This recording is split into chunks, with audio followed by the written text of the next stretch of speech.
সবাইকে মাহে রমজানের শুভেচ্ছা। হার্ট ভালো রাখার জন্য আমরা বিভিন্ন পন্থা অবলম্বন করি, কিন্তু ড্রাগস বা ওষুধের কিন্তু একটা গুরুত্বপূর্ণ ভূমিকা রয়েছে। ধরুন আপনার উচ্চ রক্তচাপ আছে, অথবা আপনার হার্টে স্টেন্টিং করা বা রিং লাগানো অথবা বাইপাস করা আছে। অনেক রোগীরা রমজানের আগেই এসে আমাদের কাছে ওষুধগুলো রিশিডিউল করে নিয়ে যায়, অথবা কারোর হার্ট ফেলিওর আছে বা উচ্চ রক্তচাপ আছে, আমরা কিন্তু ওষুধগুলো অ্যাডজাস্ট করে দিই। তো ওষুধগুলো কিন্তু খাওয়াটা একটা আর্ট।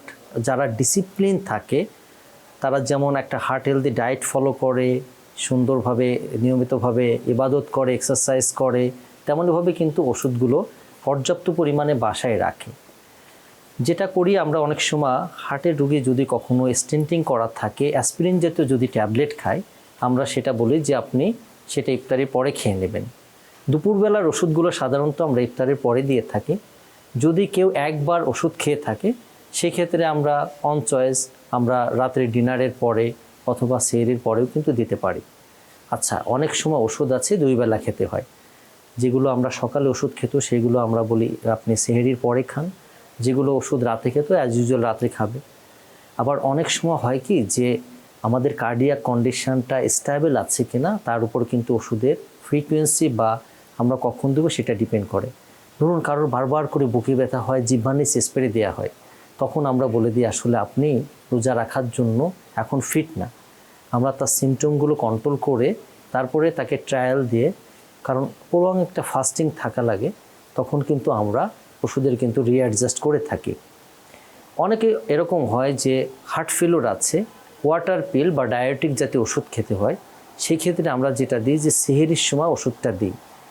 এবং ওষুধের পাশাপাশি কিন্তু অন্য অন্য যে ডিসিপ্লিনগুলো আছে, যেমন পানি কতটুকু খাবে, যেমন হার্ট ফেলিওর পেশেন্টের পানি খাওয়ার কিছু রেস্ট্রিকশান আছে, তখন আমরা পর্যাপ্ত পানি খেতে বারণ দিই।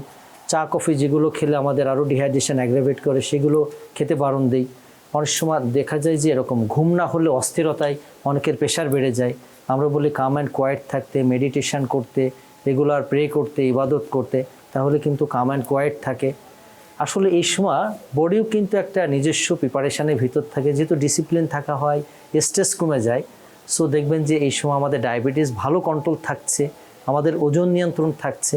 আমরা অনেক সময় আগে থেকে নিজেদের সাথে কমিটমেন্ট করি, অনেকে স্মোকিং কিন্তু ছেড়ে দেয়।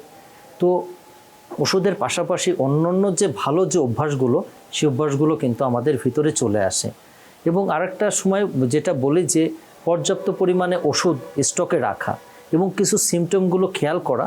যেমন ওষুধ খাচ্ছে কিন্তু ওষুধের পাশাপাশি অনেক সময় দেখা যাচ্ছে যে পার্শ্ব প্রতিক্রিয়া হিসেবে একটা সিমটম হলো, সেক্ষেত্রে কিন্তু তৎক্ষণাৎ উনি ডক্টরের সাথে পরামর্শ করবে। এবং ওষুধ খাওয়া অবস্থায় যদি কিছু সিমটম, বিশেষ করে যে বুকে যদি প্রচণ্ড ব্যথা হয়, বিশেষ করে হতে পারে ইফতারের পরে, একসময় ভুঁড়ি ভেজে বা অনেক খেলে দেখা যাচ্ছে যে তার হার্টের অ্যাটাক হয়ে যাচ্ছে, বা অ্যাসিডিটি মনে করে উনি ওয়েট অ্যান্ড সি করে, সেটা করা যাবে না। যে কোনো রোগীর যদি কার্ডিয়াক রোগীর যদি বুকে ব্যথা, শ্বাসকষ্ট, প্রচণ্ড পরিমাণে ঘেমে যাওয়া, অতিরিক্ত টায়ার্ড লাগা, মাথা ঘোরানো, এই ধরনের সিমটম হয়, তাহলে অবশ্যই আপনি দ্রুত হসপিটালে চলে যাবেন। মনে রাখবেন যে অন্যান্য ডিসিপ্লিনের পাশাপাশি আমাদের ওষুধ যেন আমরা ভুলে না যাই। ঠিক আছে, ওষুধ যদি কেউ নিয়মিত খায় তাহলে আমাদের একটা কনফিডেন্স থাকবে যে না, আমরা তো নিয়মিতভাবে ওষুধ খাচ্ছি, তাহলে আমাদেরই। অনেক সময় দেখা যাচ্ছে যে ডায়াবেটিসের ওষুধ খাওয়ার অবস্থায় কিন্তু সুগারটা ফল করে যেতে পারে। আপনি যদি মনে হয় যে সুগার চেক করে নেবেন, করে নিতে পারেন। কারণ অনেকের আমরা ওষুধগুলো রিঅ্যাডজাস্ট করে একটু সময় লাগে বডি তার ছন্দে ফিরে আসতে। এবং ডায়াবেটিস চেক করলে কিন্তু রোজা ভাঙে না। ঠিক আছে, তো আবার আমরা যদি সাম আপ করি যে ওষুধ আসলে খেতে হবে আমাদের কার্ডিয়াক কন্ডিশন বিবেচনা করে, এবং পর্যাপ্ত পরিমাণে ওষুধ আমাদের স্টকে রাখতে হবে, আমরা যেন ওষুধ ভুলে না যাই।